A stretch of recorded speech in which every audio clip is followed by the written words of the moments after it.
luka yang tumbuh perlahan. Sejak kecil, aku sebenarnya tidak pernah diperlakukan dengan keras. Masa kecilku bisa dibilang cukup bahagia. Ada tawa, ada candaan, bahkan momen-momen yang sampai sekarang masih terasa lucu sekaligus memalukan. Aku ingat, dulu aku pernah menyukai seorang artis cilik yang menurutku cantik sekali. Setiap kali wajahnya muncul di televisi, tubuhku bisa terhentak tiba-tiba, disertai dengan ketegangan yang tak bisa aku jelaskan. Orang-orang di sekitarku sering menggoda dan aku hanya bisa tersipu malu. Saat itu, semua terasa ringan. Tubuhku masih mudah ditangani, hatiku pun masih lentur menerima candaan dan kritik. Aku juga ingat, di usia remaja awal, aku pernah menyukai sepupuku sendiri yang tinggal di seberang rumah. Kami sering bermain bersama sejak kecil, sampai akhirnya rasa itu tumbuh tanpa kusadari. Setiap kali dia datang berkunjung, reaksiku sering terlihat aneh di mata orang lain, tapi tanggapan mereka tetap santai. Godaan dan candaan hanya membuatku semakin malu, tapi juga bahagia.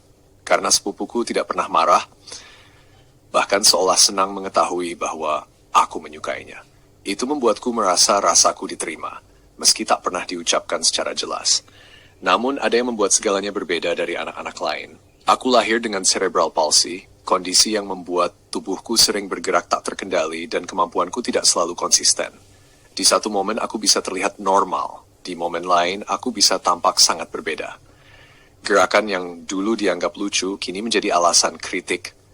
Reaksi tubuhku yang tak terduga ditafsirkan sebagai kemalasan atau kurang usaha. Masalahnya, pemahaman orang-orang di sekitarku tentang kondisiku nyaris tidak pernah utuh. Mereka menyederhanakan tubuhku dengan kacamata standar normal. Setiap kali tanganku mengepal saat bertumpu, aku dikoreksi. Setiap kali gerakanku berbeda, aku dianggap bandel atau keras kepala. Aku sering dibandingkan dengan orang lain yang dianggap lebih sulit tapi bisa lebih produktif. Semua kritik dan koreksi itu diberikan seolah untuk kebaikanku, padahal seringkali salah sasaran. Alih-alih membantuku berkembang, justru meninggalkan rasa bersalah, malu, bahkan keyakinan bahwa diriku memang salah sejak awal. Seiring tubuhku tumbuh semakin besar dan semakin berat, hal-hal yang dulu terasa ringan perlahan menjadi beban. Luka itu tumbuh pelan-pelan dari akumulasi kesalahpahaman yang tak pernah dijelaskan dengan benar. Banyak orang melihat dunia dengan dua warna, hitam dan putih, bisa atau tidak bisa, benar atau salah. Mereka jarang menyadari nuansa di antaranya atau perjuangan yang tak terlihat di balik tubuhku. Itulah sebabnya aku sering merasa tidak layak berbicara tentang luka. Dalam ingatan orang lain, masa kecilku adalah masa bahagia, penuh tawa, tanpa masalah berarti. Mereka tidak melihat bagaimana benih luka itu sudah ditanam sejak dulu. Hanya terasa sakit ketika tubuhku tak lagi bisa menanggungnya dengan ringan. Dan meskipun aku kini tahu lebih banyak tentang kondisiku, suaraku tetap sulit didengar.